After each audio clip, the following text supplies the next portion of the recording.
Join us on the Masculinity podcast if you're a man and you're confused about what it means to be a man today. My name's Zac Fine and I'm here with Pablo Woolls-Blanco. He's a 20-year-old man who asks me questions and I do my best to answer them. I'm a 39-year-old man and I'm a therapist specialising in men's issues. Hello everybody and welcome back to episode 2 of the Masculinity podcast. My name is Pablo Woolls-Blanco. I'm joined by psychotherapist Zac Fine. This is going to be a series with a number of episodes where we're going to be delving into topics surrounding men and essentially how the modern male can help himself to lead his best life. And we're sort of looking to tackle all sorts of topics around that. In our first episode, we sort of looked at the overriding problem that's occurring at the moment. And if you want to go and check that out, that's available over on Zac Fine's YouTube channel. And it's short and it will be in the description of this video too. And in today's episode, we're going to be looking at how a man can look after himself, because there's all this talk of what's happening to a man, but perhaps not so much as to, well, what can I actually do then to get into a better place mentally, physically, to ensure that I'm living my best life, right? So I think I'm quite excited for this topic, Zac, because I think a lot of people watching will be looking for things they can start ticking off in their day, or activities and things they can get involved with to do that'll really help them. So, Zac, you want to introduce yourself, how you're getting on, and then we'll begin. Yeah, thanks, Pablo. Good to see you again. I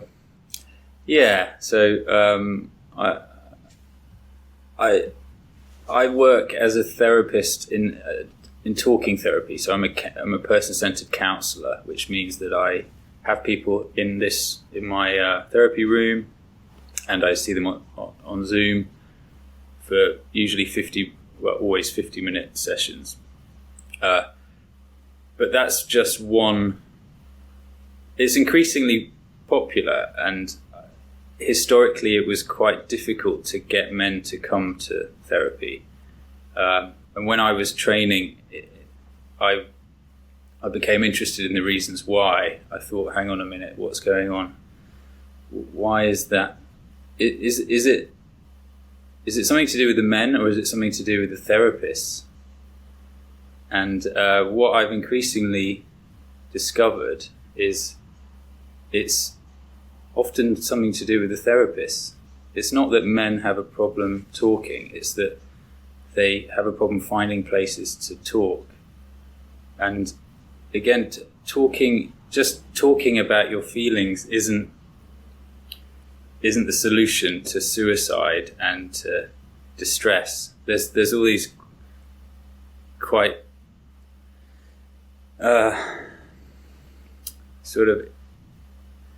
they're well-meaning, but often they're quite inane. These campaigns that say, get blokes to talk more, and then that'll sort of fix everything.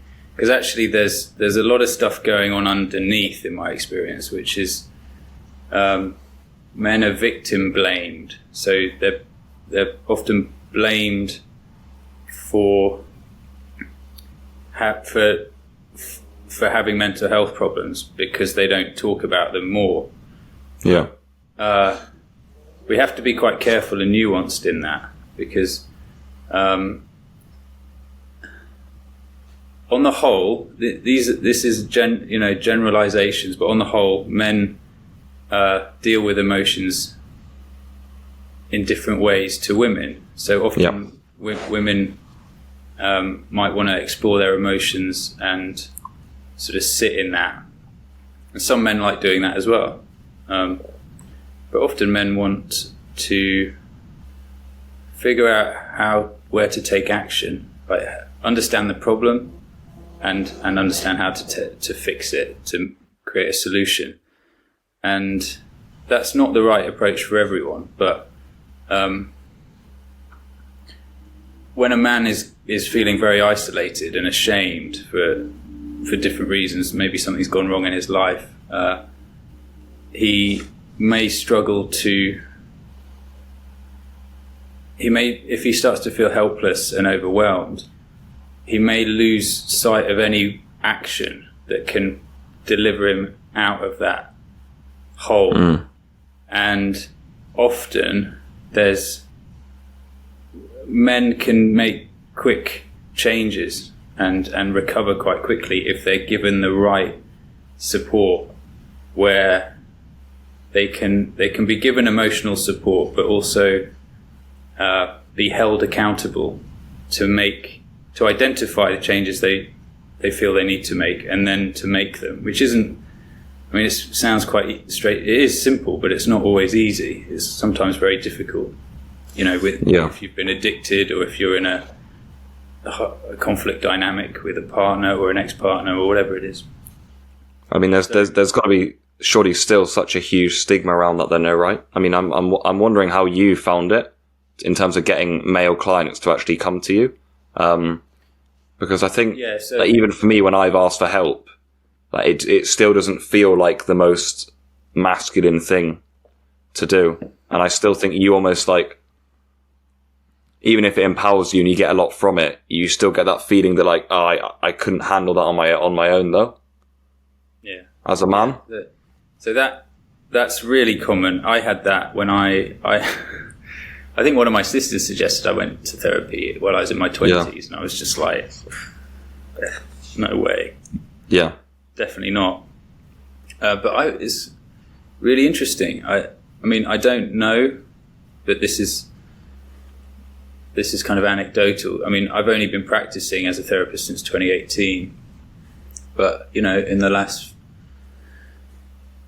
I don't know what. Maybe it's because I'm getting more established, but I'm getting more and more younger men coming to me who are. It's really quite. I feel really optimistic because I've got guys at the moment. They're very high functioning. They've got good careers already.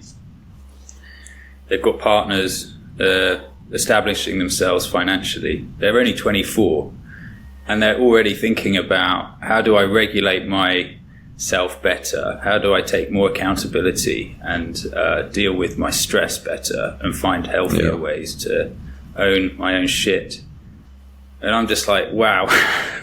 When I was 24, I was interested in just getting laid as much as possible, getting drunk, taking drugs, going surfing, traveling, trying to get, so I was doing quite well on my career already by that point, my last career, but I had no interest in maturing. So I don't know, I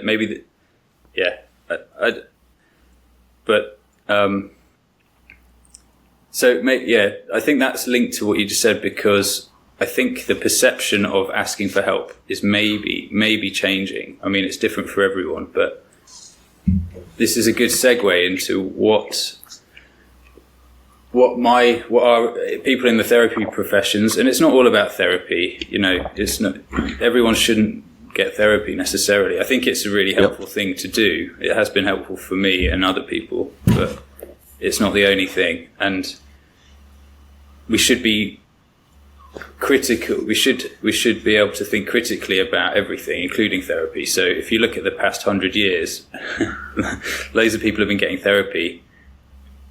Is everyone more sorted? No.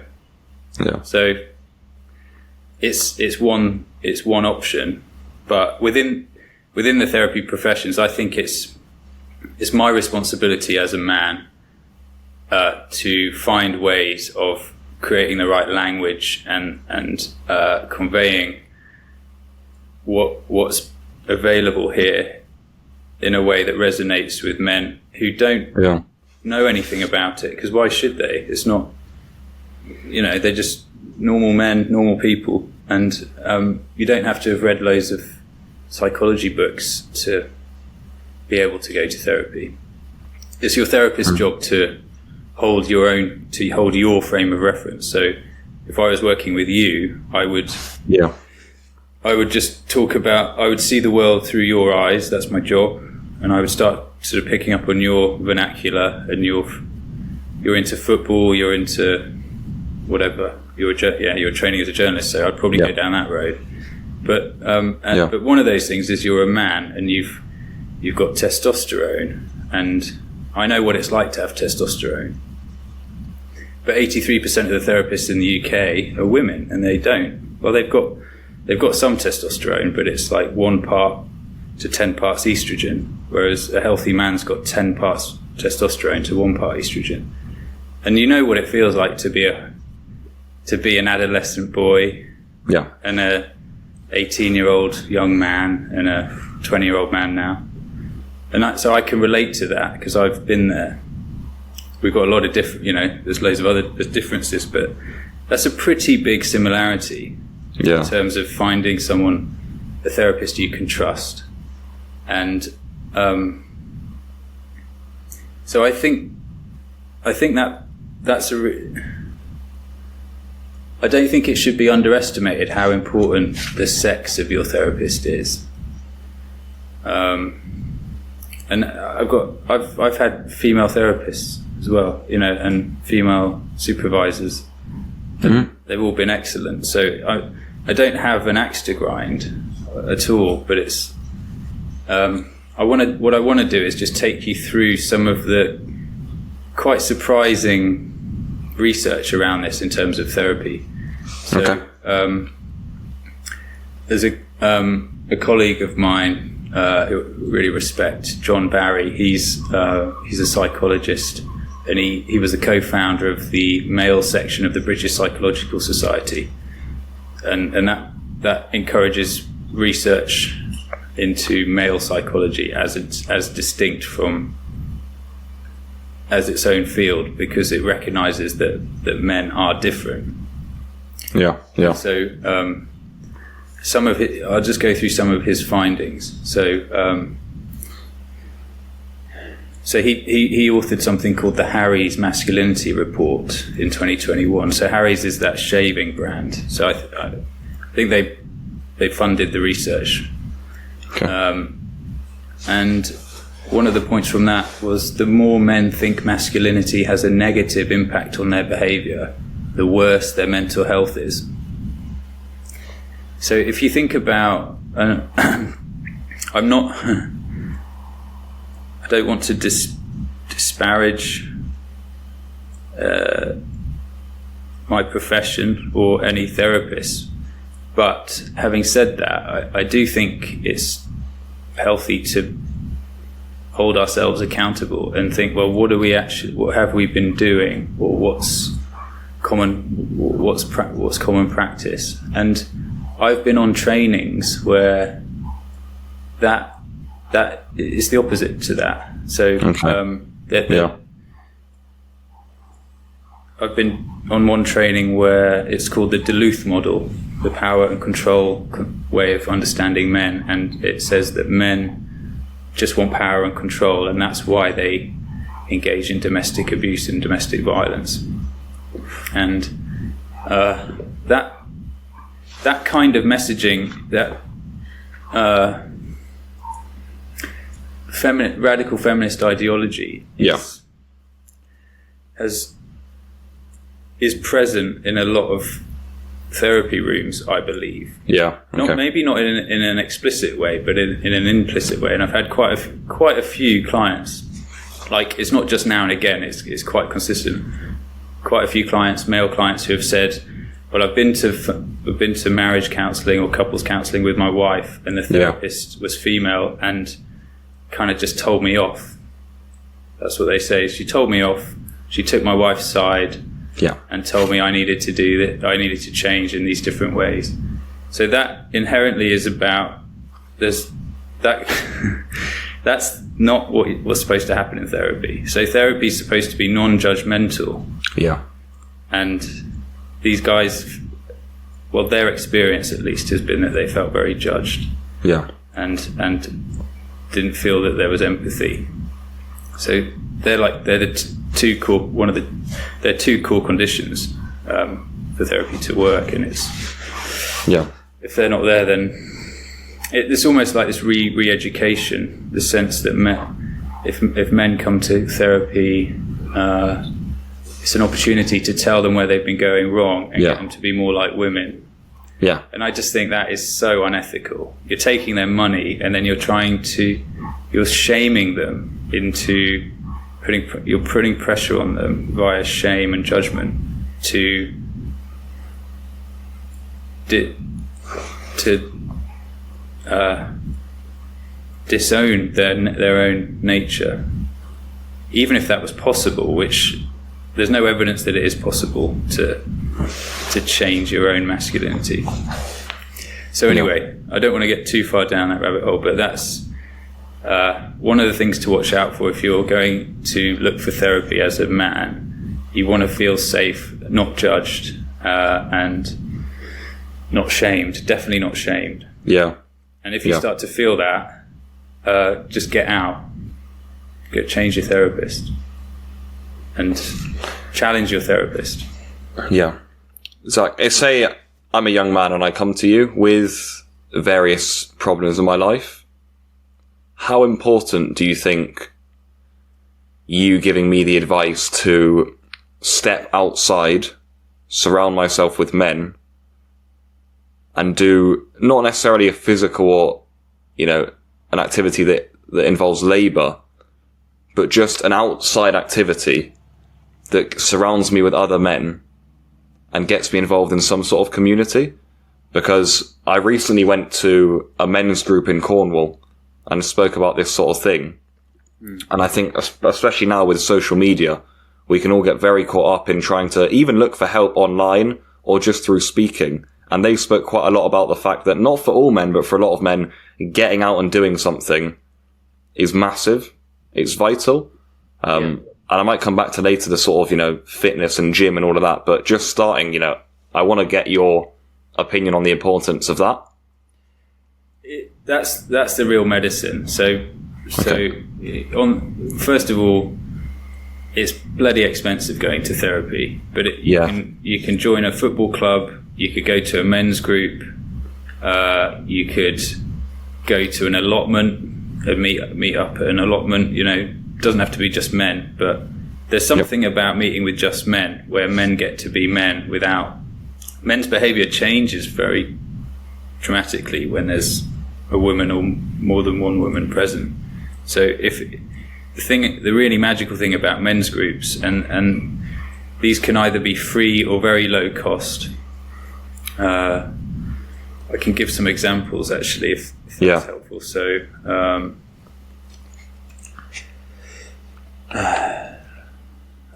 is Band of Brothers one, right?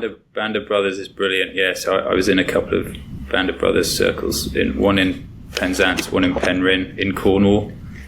I now go to one in, not that often actually at the moment, but I go to one in Leamington Spa because I'm in the Midlands. So they've got them all over. I think there's 13. There's at least 13 men's circles around England that lads need. Sorry, what am I talking about? Not lads need dads. A Band of Brothers run.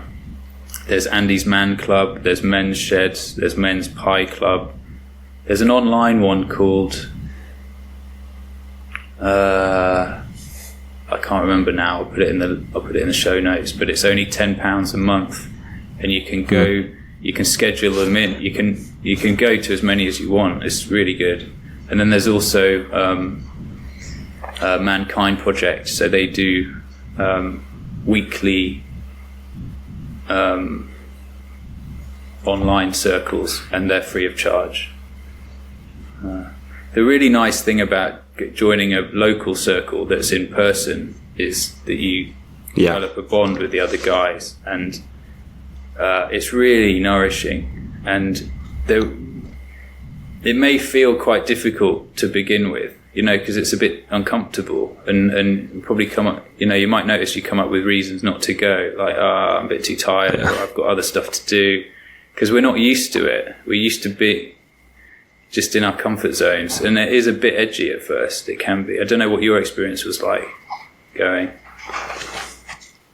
Yeah, well, like the group I went to, so there were about 6 or 7 of them, and they were mainly doing, they do all sorts of tasks like canoeing. They did some fishing. This time they were doing a lot of woodwork. Oh wow! And some of them, I think there was one guy who didn't, say a word. He just kind of sat there, taking things in. He didn't open his mouth the whole time. Other people were more talkative, and got really involved. But to be fair, it was really refreshing for me. I mean, I like doing that sort of thing. And just, it was really interesting to speak to them about men's issues actually and what they thought about it. And everyone felt very free. That's what I got the impression of. Like, there was no one there who was like, "Ooh, what do I say? You know, am I going to be in trouble if I say that sort of comment?" And it's not that anything like outrageous was being said, right? You know, it doesn't just turn into this like misogynistic, like a campaign where everyone just starts, you know, abusing women around a fireplace. It's just, you know, we were just talking normally, really. Yeah. That's the interesting, that's what I've found, is that,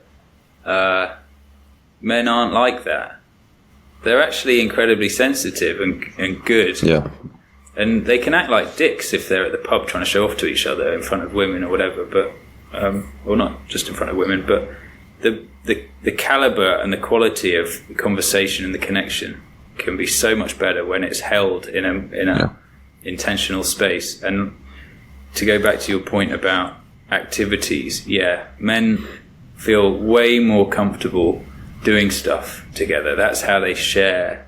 So walking, you know, you're not looking at each other. That can be quite uncomfortable for a lot of men. Yeah. Sitting here and just like, I'm looking at you for 50 minutes. Like, it takes quite a lot of courage for a lot of people to come and start doing that.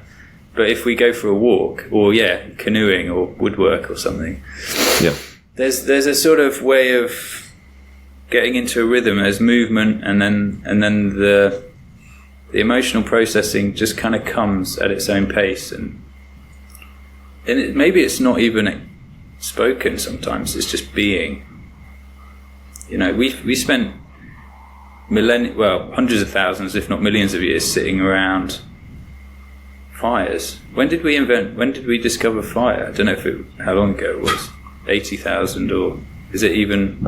I can't remember, but wouldn't know. We've got a very long memory of sitting shoulder to shoulder and looking into the fire and sharing, and we don't get loads of opportunities to do that unless now we choose to do it. So it has to be a choice.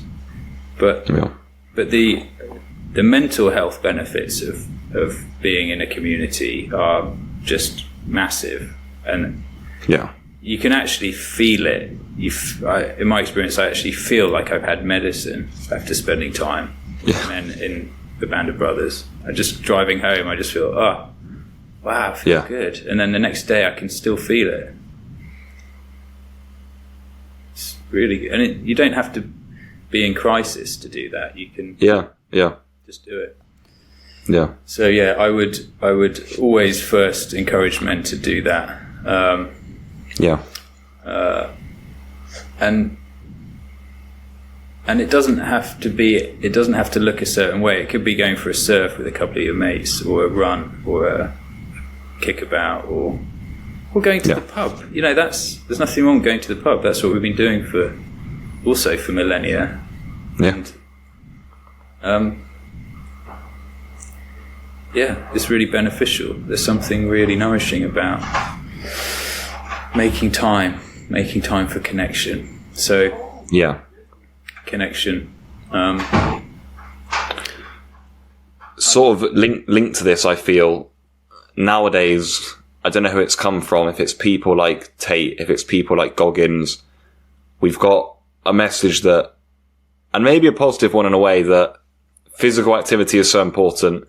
Get in the gym, get absolutely shredded and ripped as a man, and you will be, you know, this desirable animal, and you're going to be all powerful, like some sort of god, right? And I think there's a good message behind that, because from going to the gym, I mean, I think it's a good thing to be fit and strong anyway, right? And it's also, I think, just the activity of going to the gym. It's not just getting strong. By going to the gym, what it means is that you're planning time in your day. You're saying, right, I'm going to stop what I'm doing. I'm going to go and do a physical activity. So you're improving your discipline as well, right? I think there's a whole lot that comes with it. And I think Andrew Tate, one of his insensitive comments might not have liked. He said, you know, if you're feeling suicidal, he said, get a 6-pack first and then look in the mirror and see if you're still feeling it. And I think obviously people took that very badly, but I think the principle behind it is he's saying, you know, how much would you have had to do to stop feeling bad and go and put yourself in the gym and go through all of that to then get that body and then see what journey have you gone on to get there. Yeah. But the question I wanted to ask you is, and I think we touched on this in our interview actually, you see all of these gym guys these days, they could be huge, but they're still not happy mentally. So we've touched on the importance of physical exercise. And I'll ask you again, how important you feel that could be, but also, is it more important our spirituality and our mental state rather than just getting ripped?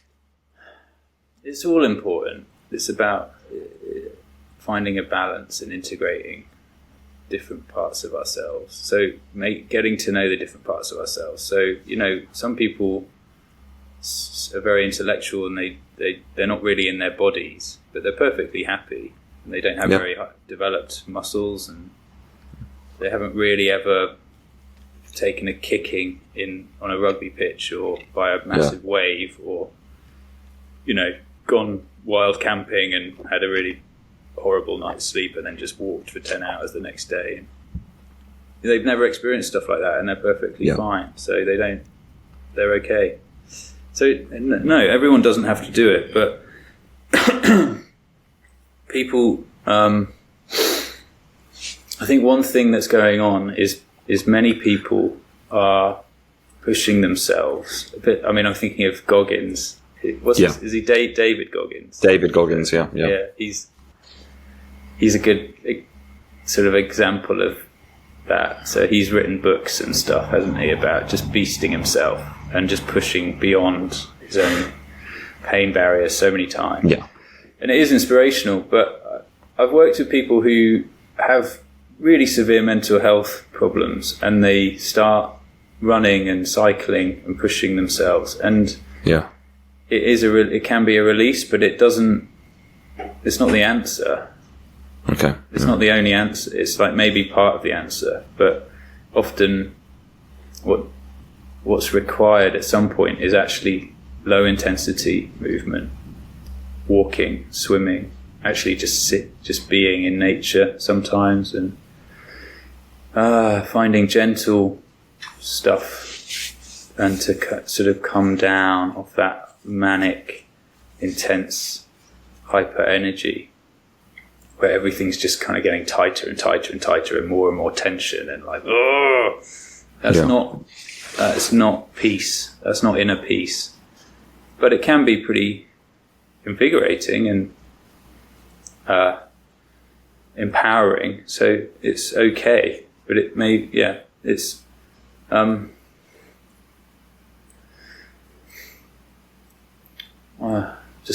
had a thought then, but it's gone. But yeah, does that make sense? I think it's a little bit like people get fixated on diet. So some people get really extreme into veganism, and other people get really extreme into just eating meat, and it's all fine, but that becomes an addiction in itself. Yeah. And we just end up kind of repeating addictive behaviors and patterns, and it can be displacement. So I could go for a really long run, so I don't have to deal with how I felt when I woke up. Yep. And going for a run maybe is healthy, but I mean, I used to do it quite a lot with surfing. I would just sort of think, well, as long as I can keep going surfing, I can sort of deal with anything, even if I'm really unhappy. And it did work. But at the end of it all, I still had to deal with the stuff that I hadn't resolved. Yeah. Yeah, it was just like a stopgap. Yeah, exactly. And I got, it's been great for me. I'm quite fit and reasonably strong and stuff. So I'm happy about that. But now I actually live in the Midlands. I've got the most bizarre setup. I would never have thought that I would live in a landlocked place. But I think because I've done a certain amount of self-development, I can actually just sit with whatever is going on for me. And I don't have the ocean. I can go for walks and stuff, which is really good self-regulation. But it's really because I've I've worked through not by any means half or or most of the stuff that I've got, but I've done work. I've done work, so I don't need to displace stuff. I don't need to drink to not feel it. I can enjoy having a drink, but I don't get sucked down into these holes anymore. Yeah. So I would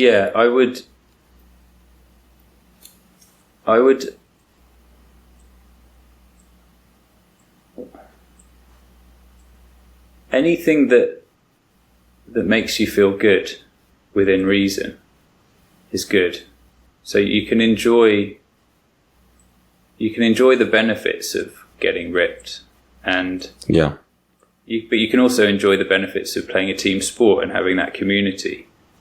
But if it becomes just an obsessional thing where if you just notice how you actually feel through the day, moment to moment, like what's your mood like? What are your thoughts like? Are you getting like loads and loads of rumination and negative thinking, or do you feel quite calm?